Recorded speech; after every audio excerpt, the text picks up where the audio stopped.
Assalamualaikum warahmatullahi wabarakatuh. Alhamdulillah, wassalatu wassalamu ala rasulillah Sayyidina Maulana Muhammad Sahbihi barik wasallam asma'in. Gini yang pertama jenengan harus matur nuwun sama Dr. Bunyai Aina. Berkatnya beliau punya watak memaksakan itu akhirnya. Terus kalau cerita sedikit tentang beliau cerita wudhu. Wudhu itu begini. Nanti di akhirat itu malaikat itu tidak secanggih Allah. Malaikat itu ora pinter-pinter banget. Tentu pinter Allah subhanahu wa ta'ala. Sehingga nanti itu kata Nabi, sabda Nabi itu kalau orang wudhunya sempurna, basuh wajah sempurna, tangan, kepala sempurna, itu nanti sinarnya itu terang benderang, sehingga identifikasi kalau ini ashabil yamin, kanan ya kanan, kalau kiri ya kiri. Jadi yang gelap gulita itu kiri, yang terang benderang itu kanan. Kalau wudhu jenengan nggak bener itu jenisnya yang kelap-kelip. Nah ini bisa kegaruk kemana-mana, karena mau dikanankan sinarnya nggak cukup, mau dikirikan nyatanya ada sinar. Yaitu terus kata Allah ini yang jenis ini menjadi ashabul araf karena pas digaruk sama malaikat identitasnya tidak jelas. Maka kata Nabi, inna ummati yut'auna yaumal qiyamati hurran muhajjalin. Umatku nanti dipanggil Allah itu dalam keadaan wajahnya bersinar, tangan kakinya bersinar. Terus Nabi ngendikan min asaril wudhu, semua itu efek dari wudhu. Kalau wudhunya sempurna, sinarnya itu sempurna. Nah, maka tadi Neng Aina cerita panjang lebar tentang wudhu. Jadi begini ya, wudhu itu meskipun sah dalam madhab Syafi'i ya. Dalam madhab Syafi'i itu kalau ngusap kepala itu sedikit pun itu sah. Tapi kalau dalam madhab Hanafi itu minimal itu sak bon-bonan, seperempat caranya. Ini itu apa kalau orang Jawa? Bon-bonan. Tapi yang musalsal, tapi bukan syarat sah ya, ini ideal ya.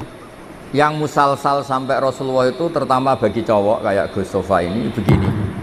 Nabi memasukkan, coba pegang ini enggak ini dipegangin mic-nya.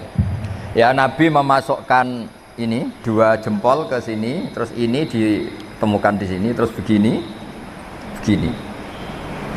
Musalsal. Musalsal ya, ini begini, terus ini ditempokkan gini, terus begini sampai sebelah. Sehingga semua kepala kita ini kena asaril wudhu, kena wudhu. Karena diantara identifikasi orang baik, ya itu ada istilah yauma taral mu'minina wal mu'minati yas'a nuruhum baina aydihim wa bi'aymanihim. Nanti di akhirat itu para malaikat tuh melihat ini wajahnya bersinar apa enggak. Sekali bersinar langsung dikategorikan partai kanan. Kalau yang tidak bersinar partai apa? Kiri. Berarti partai terlarang. Terus kemudian disekat. Faduriba bainahum bisuril lahu bab, disekat. Nah, sekat ini nanti yang menjadi pagar, Iqbal ya, menjadi apa? Pagar. Yang temangsang karena kelip-kelip itu disebut ashabil a'raf. Ashabil a'raf itu orang kalau dimasukkan surga kuotanya nggak cukup, dimasukkan neraka. Pernah ke majelisnya Ning Aina kan nggak pantas. Kalau diumumkan gini kan nggak pas. Para ibu-ibu yang ikut ngaji Ning Aina di Arisalah silahkan masuk neraka, kan nggak pas ya. Makanya penting bikin paradok itu penting supaya kita tidak sah masuk apa? Neraka. Makanya ada pengarang Burdah itu terkenal sekali. Pernah dengar tuh kitab apa? Burdah. Itu yang ngarang namanya Muhammad bin Said Al-Busiri. Namanya itu Muhammad. Benar-benar Muhammad namanya. Beliau dalam doanya itu lucu, ya Allah, nama saya ini Muhammad. Sehingga kalau nanti engkau manggil, wahai Muhammad, masuklah ke neraka, itu paradok. Engkau adalah zat yang nggak pantas bersikap apa? Paradok. Wahai Muhammad, masuklah ke, itu paradok apa pas? Paradok. Makanya terus disunatkan punya nama yang baik supaya nanti misalnya, nah sehingga kalau nama kita kadung misalnya nama biasa atau nama Jawa nggak apa-apa, tapi nanti punya nama baru ikut majelis apa? taklim atau majelis ar-risalah. Jadi wudhu itu penting sekali.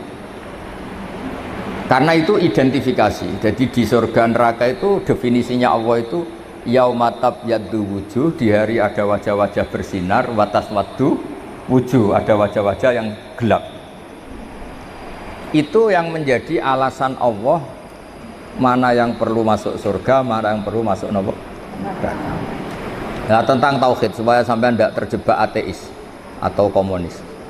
Saya pernah ngaji sama orang-orang Pertamina di pondoknya Gus Zofur Maimun, yang isi beliau sama saya. Ada orang tanya, Gus, andaikan ada orang ateis atau komunis atau non, dia sosialnya bagus tapi nggak iman sama Allah, dia suka bersedekah, berderma, masa ia menjadi ahli neraka? Kayaknya kok kasihan ya. Padahal kata kitab akidah, orang yang kafir tetap masuk neraka meskipun dia baik secara apa? Sosial. Terus saya punya analogi itu kias.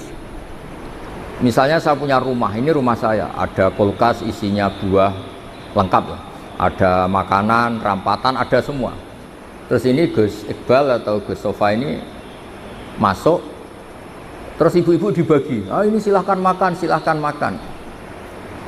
Kira-kira orang itu nganggep Gus Sofa itu baik, nyun sewu, apa maling? Dari segi ngasihnya baik, tapi yang dikasihkan milik orang. Tidak ngakui jasanya yang punya. Ketika Anda baik tapi ateis, silahkan minum, tapi kamu nggak pernah berpikir kalau itu minum itu ciptaannya Allah Subhanahu wa Ta'ala. Silakan tempat rumahku, memangnya bunyi gayanya bahaya kan, gayanya Allah Subhanahu. Masuk toh? Artinya betapa fatalnya orang yang tidak ngakui Allah Subhanahu wa Ta'ala. Ketika orang nggak ngakui eksistensi Allah, ternyata dia ngamal atau berderma dengan sesuatu yang tidak miliknya, tapi merasa miliknya. Itu buruk apa baik? Buruk. Nah, itu kenapa orang-orang yang tidak ngakui eksistensi Allah, apapun baiknya tetap kena sanksi. Itu ibarat Gus Sofa atau Gus Iqbal ini masuk rumah saya, isi kulkas disodakohkan, isi uang disodakohkan. Dari segi sodakohnya baik, tapi ditangkap tuh sama Bu Pulwan itu dianggap pidana ya. Itu kira-kira diapresiasi apa ditangkap? Ditangkap apa diapresiasi? Ditangkap. Ibu-ibu kalau numpang suami sedekah sama tetangga gak pamit suami, diapresiasi apa dimarahi? Nah, itu pentingnya iman sama Allah Subhanahu. Kalau kita iman kan kita ngasih tetangga tidak sok berjasa, karena kita yakin uang ini milik Allah Subhanahu. Makanya saya termasuk kiai baik gitu. Kata orang banyak saya ini kan termasuk kiai pinter, tapi kenapa saya tetap tawadhu? Karena saya tahu ilmu saya itu milik Allah Subhanahu. Sehingga saya tidak perlu nuntut jenengan hormat saya, ngesot, nggak perlu. Ya sudah begini sudah bagus. Jadi dulu itu sahabat ditanya, ini cerita nyata. Ibu-ibu mulai dulu kan tukang demo. Ya nggak pernah bener lah mulai dulu, memang sudah gitu. Tapi tetap masuk surga karena nanti malaikatnya bisa didemo kalau nggak masuk surga. Ibu itu ngaji sama Nabi. Itu ada yang jilbabnya miring, ada yang nggak pas. Mungkin sebagian ada yang, pokoknya ada yang nggak pas. Mungkin nyun sewu ada yang sebagian, pokoknya nggak pas. Ya pas ngaji sama Rasulullah. Ya Nabi betul, Nabi Sayyidul Awalin wal Akhirin. Bareng Umar datang ke majelis, semuanya ibtadarnal hijab, semuanya menata apa? Hijabnya rapi gitu. Aku yakin ini adekan tidak ada nih, mungkin nggak setegang ini. Misalnya sama saya saja, mungkin ibu-ibu rileks. Ini ngaji sama orang baik, jadi rileks. Ketika Umar datang itu langsung ibtad, semuanya nata apa? Jilbabnya. Umar malah tersinggung. Dasar perempuan-perempuan jelek, nggak punya akhlak sama Rasulullah. Sama Rasulullah pakai jilbab nggak bener, tapi sama saya malah bener. Jawabnya ibu-ibu, karena Rasulullah itu baik. Karena Rasulullah itu wa anta afaddu wa aghlad. Afaddu itu Anda itu orang yang sadis. Bisanya nyalahkan, biasanya marah. Kamu bisa tahu kan yang mirip Rasulullah itu siapa? Yang mirip Yang mirip Umar itu siapa? Jadi intinya itu Rasulullah itu ya punya majelis untuk perempuan. Bahkan itu punya akibat dan Nabi tetap melanjutkan. Makanya punya akibat tuh sering ibu-ibu mulai dulu yang engkek ya banyak, yang caper ya banyak. Sehingga Aisyah tuh cemburu. Dasar Nisaul Ansor. Caper kali Kanjeng Nabi. Iya, caper kali Kanjeng Nabi. Untung Nabi sudah enggak ada. Kalau masih kasihan tuh kiai-kiai enggak payu jadi kiai gitu. Ya Nabi kan ganteng, sopan. Sehingga terus Aisyah cemburu, Sayyidah Aisyah cemburu, terus Nabi malah muji sebaik-baiknya perempuan atau perempuan Ansor, tidak malu tanya urusan apa? Agama. Tapi Aisyah tetap melihat itu sensitif ya, cemburu. Karena kadang tanyanya perempuan Ansor itu sampai urusan privat, urusan khas perempuan, tentang menyelesaikan haid itu gimana, mandi dari haid gimana. Saat itu kan belum ada syariat, belum ada pondok, belum ada majelis taklim, jadi memang yang nerangkan harus Nabi sendiri. Jadi semuanya itu ada resiko. Kalau perempuan nggak diajarin nanti nggak tahu cara bebersih, cara sesuci. Kalau diajarin istrinya cemburu. Jadi kayak itu repot. Ya terus makanya terus banyak yang kayak saya terus nganggep lucu saja. Kalau nggak dianggap serius tuh repot. Ya jadi Umar ya tak teruskan lagi. Sampai tahu kan sekarang siapa yang Umar? Umar marah, ya aduwati anfusina, wahai perempuan yang nakal-nakal. Harusnya Rasulullah ahakku ayyahabna. Rasulullah itu lebih berhak kamu takut, kamu wibawa, kamu hormati. Kenapa sama saya terus? Ya karena Rasulullah itu lebih baik, Anda ini kasar. Semenjak itu, ya makanya terus orang hubungan dengan Allah juga sama. Kamu punya utang orang 1 juta atau 10 juta, nggak bisa nyaur itu nggak berani ketemu. Tapi kamu sering melanggar perintahnya Allah, itu kita istighfar ya nyaman. Dengan segala kesalahan kita mengadu ke Allah ya apa? Nyaman. Sehingga Allah ini nyata, sebagai Rahman Rahim itu nyata. Coba ya, Anda pakai motor teman kamu gadekan, itu nggak berani ketemu. Tapi kita pakai sarannya Allah, mulai oksigen, langit, bumi, semuanya kita pakai. Padahal kita sering salah, mungkin sholat kita tidak benar. Tapi istighfar tetap nyaman, nyebut asma Allah ya tetap nyaman. Saking baiknya Allah Subhanahu wa Ta'ala, sehingga tetap bikin nyaman orang-orang yang meskipun sedang tidak dekat. Makanya ada sebuah hadits qudsi ngendikan, wahai Daud ini nabinya Allah. Saya dengan orang yang lari dari saya itu aswaku, sangat-sangat sayang. Nah di Indonesia kebetulan Torekoh itu bersanad sama hadis-hadis seperti ini, sehingga nggak ada kita adat kiai ngecap orang yang enak. Ngecap itu mensetip masih. Mungkin sebagian kita orang Indonesia masih banyak yang judi online, mungkin sebanyak yang kecanduan narkoba, sebagian kita mungkin masih korupsi, sebagian kita masih nggak bener. Tapi karena agama ini bukan mengadili atau terus membasmi, tapi agama ini membenahi. Kalau ada jalan rusak itu dibenahin apa terus gak dijadikan jalan? Tetap jalan tapi dibenahin. Kalau rumah ada tikus itu rumahnya dibakar apa tikusnya yang disuruh mirih? Nah, gara-gara sanat-sanat seperti itu, sehingga alhamdulillah masih orang enak kerennya kayak gini tuh peduli. Takut umatnya Nabi itu wudunya salah, sholatnya salah, zakatnya salah.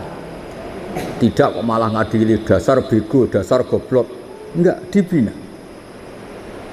Sehingga jenengan harus bersyukur dengan metode seperti ini. Meskipun yang ngeri-ngeri sedap. Saya enggak bayangkan. Andai kan saya ini kan sudah kiai top. Itu kalau kesini itu ya gimana gitu. Lo tanya ini anaknya tadi nyogoi kopi saya itu belum loh. Saya datang belum sampai 5 menit belum ada kopi. Kok ngaji Gus ya? Nggih. Orang nggih itu bisa saking baiknya atau saking takutnya. Kayaknya yang kedua. Nah, jadi kan ada di sini aja masih diteruskan. Gimana kalau nggak ditodong? Oh. Nggak ditodong. Pakai mic, ngamuknya pakai mic biar dengar. Saya itu dekat sekali sama Mbak Ma'ruf, suaminya Ning Aina itu beda betul. Mbak Ma'ruf itu anteng ngaji. Kalau sama saya itu diskusi apa? Ikhya. Lu tanya ini anak-anaknya. Diskusi kitab Ikhya itu. Kalau sama Ning Aina diajari tukaran. Gus harus ada RMI perempuan. Tadi saya ketemu ketua RMI. Wah, yang gugat terus. Dan saya senang. Memang perempuan itu baiknya gugat. Ini ada cerita, ini cerita sanad mutasil ya. Saya berkali-kali cerita. Belum ada hukum Allah dirubah kecuali karena pemberontakan kaum apa? Perempuan. Jadi di juz 28 itu ada surat namanya surat Mujadilah. Ada yang baca surat Mujadalah. Jadi ada perempuan cantik, namanya itu Khawlah.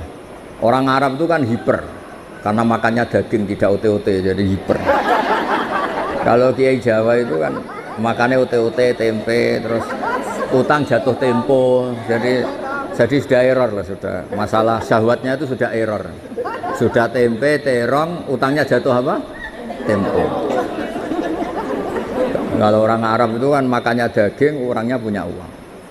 Ya mungkin karena lama nggak hubungan suami istri, istrinya itu cantik, ngerti istrinya itu suci, sudah haid suci.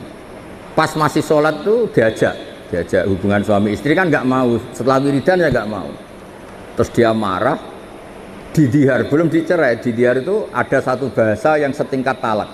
Ya pokoknya gitu lah, ada satu bahasa setingkat talak. Terus dia apa itu merasa gimana kok sampai gini, kayak sudah dia agak kecewa dengan perilakunya sendiri. Matur Rasulullah, ya Rasulullah saya ini tadi begini-begini. Nabi menjawab, oh yang kamu katakan itu bimanzilati tolak. Yang kamu katakan itu semakna dengan tolak. Berarti istri kamu tidak halal bagi kamu. Ya lelaki yang mandok-mandok, meskipun dia tuh ya iman, istrinya cantik kok hilang. Waduh, gara-gara kata itu terus kehilangan apa? Istri. Dia kayak gimana gitu. Kehilangan istri cantik tuh kan berat. Kehilangan istri jelek aja berat, apalagi ini cantik. Kadang ada yang jelek ngerjekani gitu. Sama Gus, Ya. punya suami ganteng juga, Deni itu. Ganteng punya uang, nak kere gak pati medeni. Karena kalau ganteng kere itu terus error ya, nggak menarik ya. Terus ngowah-ngowah kayak orang. Walhasil terus ya sudah hukumnya itu cerai. Si suami ini langsung nurut sama Nabi, kehilangan istri. Pulang. Kata istrinya gimana, kata Nabi? Dihukumi cerai. Wow, dilabrak Nabi, ini perempuan ini. Dilabrak. Ya Rasulullah, ini hukum apa? Enggak benar hukum yang kamu katakan tuh enggak benar. Ini hukum apa? Apa-apaan ya? Kalau saya dicerai ketika masih cantik enggak apa-apa. Lelaki itu sudah menghabiskan muda saya, cantik saya. Ketika cantik saya, muda saya hilang, terus kamu hukumi cerai. Kalau dulu enggak apa-apa, sekarang saya ini sudah tua. Saya ini punya anak banyak, kalau dirawat dia mesti terlantar, katut babon lain katanya. Kalau dirawat saya perempuan nggak bisa cari apa? Nafkah. Kalau bikin hukum yang benar. Nabi bilang sementara hukumnya hanya gitu, memang hanya gitu sementara. Lu itu perempuan tadi saking kacaunya bilang gini nih enak sama Rasulullah. Ya nanti engkau saya laporkan Tuhan bahwa Anda ini tidak serius. Karena kau jadi nabi hukumnya harus dievaluasi. Nah gak perempuan nggak bisa. Dia pulang, tapi perempuan ini religius. Dia sujud, berdoa, ya Allah, kasih tahu Nabi engkau bahwa kalau bikin hukum jangan begitu. Lalu itu malaikat datang ke Rasulullah. Mat, turuti repot musuh wedok. Saya tuh berkali-kali loh ketemu ireng ditodong Gus siapa suruh ngaji. Saya biasa bilang enggak ya. Tapi kalau ras terkuat di dunia yang ngomong itu bisa masalah besar. Jadi itu Rasulullah Nabi dikomplain. Makanya cerita itu sebagian tuh nggak bener. Katanya ada kiai itu cerita nanti bidadari di surga tuh cantik-cantik. Sudah cantik nggak bawel, sudah cantik nggak bawel, terus nggak minta uang belanja, uang salam, ya baik. Terus ada santri bilang, Pak Yai, Bu Nyai di belakang baru datang, tapi paling cantik yang dari dunia. Kok bisa hanya ada ada tambahan itu kan. Saking takutnya. Akhirnya hukum dihar itu tidak sama dengan tolak. Makanya ada surat ini Sofa tahu Iqbal. Qad sami Allah qaulal lati tujadiluka fi zawji. Allah itu mendengar perempuan yang bantah kamu. Tujadiluka itu bantah, komplain. Kayak apa perempuan? Hukumnya Allah aja dilawan. Kondang loh, prestasinya itu hebat. Cinta nggak Gus? Ya tadi Khaulah tadi. Dan penerusnya maksudnya. Khaulah dan apa? Dan penerusnya. Tapi itu menjadi berkah. Andaikan tadi perempuan tadi tidak komplain, mungkin tidak ada hukum seperti itu. Jadi makanya komplain itu penting kalau sudah muqaddar. Jangan pernah dengar kan, sholat itu pertama 50 apa 50. Itu berkahnya Nabi Musa yang tukang komplain. Kalau tidak ada komplain bisa 50. Jadi berkah komplainnya Nabi Musa itu kayak Neng Aina, dia kan tidak model gini, mungkin saya tidak ngaji sama-sama. Misalnya loh, beliau berakhlak karimah kayak orang Jogja. Ngapunten Gus, nak menawi kerso, ngaos, nak boten nggih, mboten dadi penggalih, nderek. Wah, aku mesti milih enggak yakin milih enggak. Kira-kira loh, andai kan Neng Aina kayak orang Jogja sesopan itu, saya ngaji apa enggak? Oh, enggak, pasti enggak. Itu butuh teror, itu butuh teror itu. Saya itu berkali-kali di Sidogiri, di pondok-pondok itu kan masih keluarga itu. Mesti ya monggo Gus nak ngaji, aku muni sesuk ya sesuk gak apa-apa engko. Nah kali ini enggak. 5 menit. Jadi ya. Tadi saya baru asik cerita-cerita sama Mbak Anwar. Beliau delok jam, wis wayahe ngaji. Wah. Jadi sowan Mbak Anwar ya dijami. Mbak Anwar loh, abahnya sendiri. Di tengah-tengah asik cerita ya hebat-hebat, Masya Allah. Semoga nanti Mungkar Nakir juga takut tanya. Terus repot musoning Aina wis kono ning sekarang.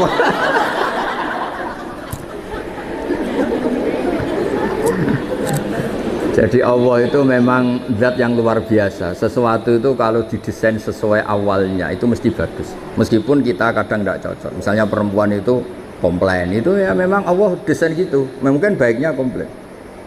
Saya itu sering dilapori santri-santri yang awal nikah. Gus, istri saya itu sering minta uang saya, padahal saya ini orang miskin, gimana gitu. Tak jawab, ya sudah minta lelaki lain. Wah jangan Gus. Langsung. Berarti itu ya memang sunnahnya perempuan mau minta uang siapa kalau nggak sama. Ada yang cerita lagi, Gus istri saya sering marah sama saya gini. Ya sudah biar marah sama tetangga. Jangan Gus nanti malah gimana. Artinya apa? Ya sudah desainnya perempuan tuh minta sama suaminya marah itu desain yang apa? Bagus. Maka para lelaki harus nikmati itu, harus mulai nikmati itu. Nikmati radio bobrok ini. Sudah harus. Karena kalau nggak dinikmati ya bisa stroke gitu. Ya karena Nabi itu orang paling pinter di dunia itu kan Nabi Muhammad. Itu nggak ada rumusnya ngadepi perempuan. Nabi pernah ngendikan, ini terakhir ya. Nanti ada tanya jawab, tak turuti semua. Ada Nabi itu ditanya, gimana Nabi menghadapi perempuan? Perempuan itu khuliqat min dilain awas, dari iga yang apa? Bengkok. Kalau kamu paksakan lurus maka patah. Kalau kamu biarkan tetap apa? Bengkok. Nabi saja tidak punya rumus, apalagi kita. Sahabat ditanya, terus piye? Ya tidak piye-piye, sudah gitu itu sudah. Diluruskan apa? Patah, dibiarkan bengkok. Terus. Ya sudah begini. Kayaknya orang paling cerdas di dunia tidak punya rumus kalau tentang apa? Perempuan. Berarti hebat dia perempuan itu. Hebat. Ya saya itu berharap begini itu nanti kalau sudah ketemu Allah nanti di akhirat itu wis cobamu wis kenal ning Aina wis coba Ustaz. Insya Allah berkait dicoba ini min ahlil apa? jannah. Menjadi ahli jannah loh, Bu. Saya nggak bisa bayangkan pengujinya disertasi beliau, pengujinya itu nggak bisa bayangkan. Takutnya kayak apa? Berani nih nanya-nanya itu. Jadinya pinter jenengan. Oh, ada nih.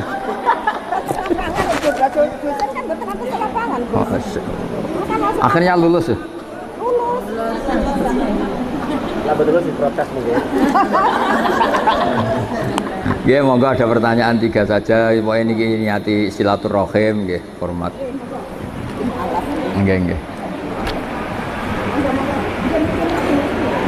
Ayo urusi, Iqbal. Urusi.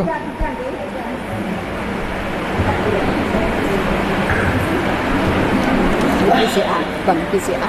Apa? PCA. Oh, nggih, monggo. Waalaikumsalam, nggih. Nggih berdiri mawon, berdiri tegak mawon nggih. Ngapunten. Dalam ini kan keluarga besar Nasrani. Nggih. Terus saya sampun alhamdulillah sampun mualaf. Nggih. Namanya siapa? Dalam Lilis biaya. Panggilannya apa aja panggilannya? Lilis ya. Iya. Dalam engkang dalam tanyaaken niku Iya. apakah nama baptisan Iya. yang dibawa mulai kecil kalau sudah mualaf itu harus ganti apa tidak? Oh iya. Terus kebetulan almarhum Bapak Ya. Allah masih Nasrani. Nggih. Di Wisma. Nggih. Terus datang seharian itu kan nggih. Nggih. Wonten salib itu. Nggih. Nggih, ngaten Gus. Nggih. Terus terakhir dalam itu sampun mboten kagungan sederek. Nggih. Ibu bapak sederek mboten wonten. Nggih. Dalam sakmenika ngopeni Pak ingkang gangguan jiwa. Nggih. Pak itu mboten krono. Nggih. Kadang sok ngamuk terus. Nggih. Kalau yang pun dalam ngantos ajri. Nggih. Umpami dalam pas saat ngamuk menika dalam model datang Satpol PP napa Nggih. dinas sosial Nggih.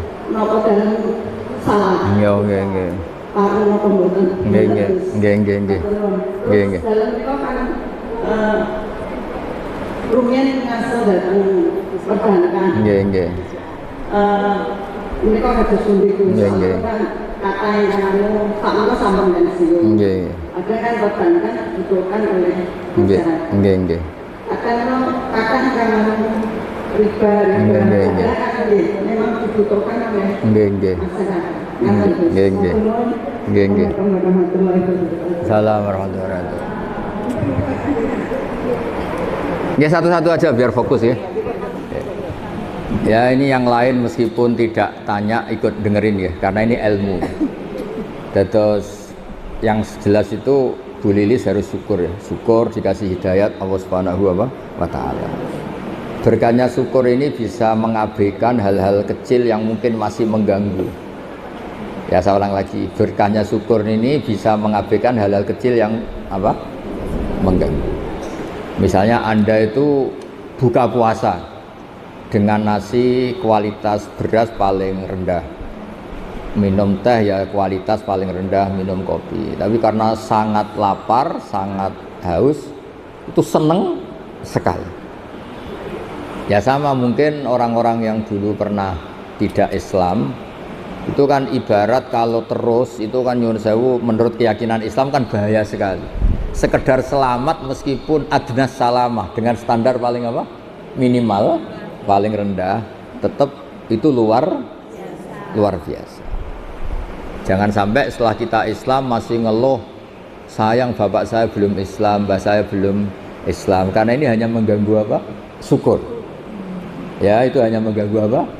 Itu kan ibarat kita buka puasa, sayang nasinya hanya nasi kelas rendah, sayang hanya pakai tempe tidak daging. Kalau gitu kan mengganggu apa? Syukur. Nah, jadi itu satu. Kedua soal nama itu dulu meskipun lewat baptisan itu tidak ada pengaruhnya, tidak punya akibat di status keislaman. Jadi nggak perlu diganti boleh, nggak perlu dibuang, nggak perlu diganti. Terus soal perbankan itu masyhur itu di fatwa NU. Sesuatu yang remang-remang, misalnya tadi ada orang punya utang 1 juta, disuruh nyaur 1.100.000, tentu seperti ini sepakat itu riba.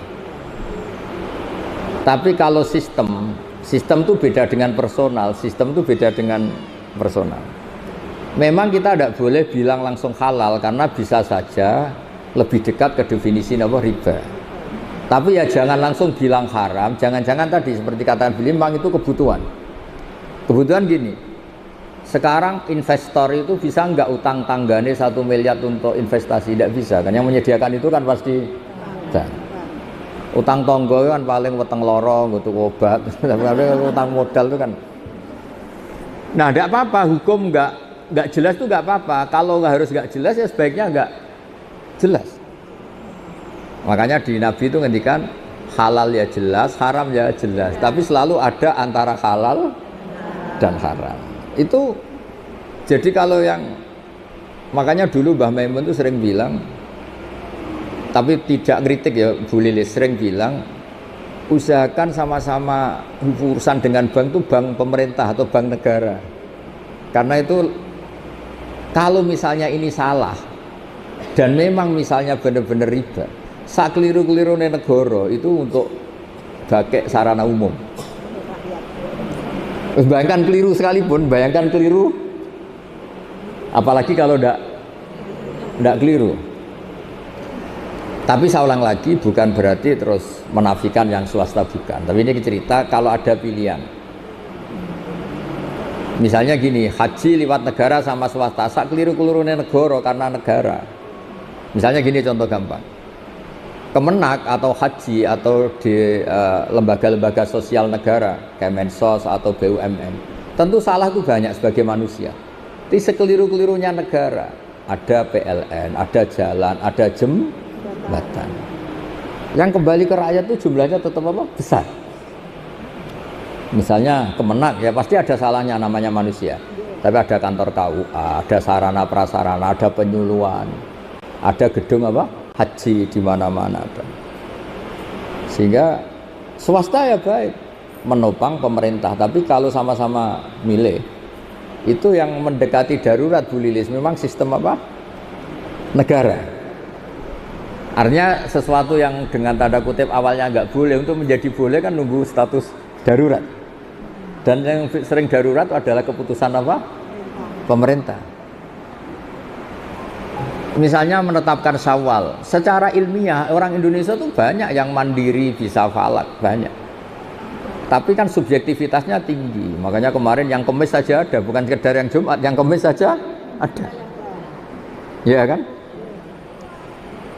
Nah, ikut pemerintah itu menjadi lebih baik, tapi tidak harus juga di bab Syawal. Pemerintah sendiri kan membolehkan beda. Pemerintah sendiri membolehkan apa? Beda. Ya jadi Bu Lilih, kalau masalah perbankan itu sudah didiskusikan, tentu ada kadar lebih yang pengganti administrasi sebagai pekerja, ada lebih yang karena memang mendekati definisi riba, itu kan kita tidak pernah tahu. Lebih itu kan ada lebih yang karena memang krus nilai uang, kan macam-macam. Nah, menurut saya hal yang kita tidak harus tahu persis, nggak apa-apa kita bilang. Karena Nabi ngendikan apa? Ada halal jelas, ya ada haram jelas. Tapi di tengah-tengah itu tidak jelas. Kayak jenengan jadi istri itu tanya sama suami kamu, istri baik apa enggak? Mesti suami kamu kalau pas tidak ada kamu bilang jelek. Pas ada kamu bilang apa? Yang benar itu menurut saya itu tidak baik ya tidak jelek. Kalau dibilang jelek nyatanya anaknya banyak, berarti kan rukun. Ya kan baik kan? Bisa kumpul anaknya banyak. Dibilang baik, ternyata suami kamu tambah hari tambah elek, tambah trauma, tambah dan dekati musibah lah. Jadi sesuatu itu yang tidak jelas itu nggak apa-apa kita bilang nggak halal haram, jangan bilang wah berarti ini nggak tegas. Nggak bisa seperti itu. Ada hal-hal yang memang nggak perlu kita. Misalnya ibu-ibu gini secara fikih, gimana hukumnya ibu-ibu muslimat yang masih cantik datang ke pengajian? Sama lihat di kitab-kitab fikih itu diharamkan selagi mungkin bisa tanya sama suaminya atau kiai setempat yang nggak perlu keluar ke arisalah. Tapi misalnya itu dipraktekkan, mana ada? Wong iku ngaji mek tanggane ora seneng, mergo ora iso kluyuran. Aku yakin, enggak sama jawab ya. Ngaji di sini sama datang ke Rembang seneng mana? Seneng ke Rembang karena keluyuran. Ternyata apa? Wisata religi itu ada wali orang Tuban, kan ada walinya Sunan Bonang. Tapi ya seneng saja kalau ziarah ke Syarif Hidayatullah, kan ada keluyurannya. Kalau dia seneng wali kan cukup wali tetangganya kan bisa. Tapi kurang asik. Tapi yang Cirebon nanti ke Tuban.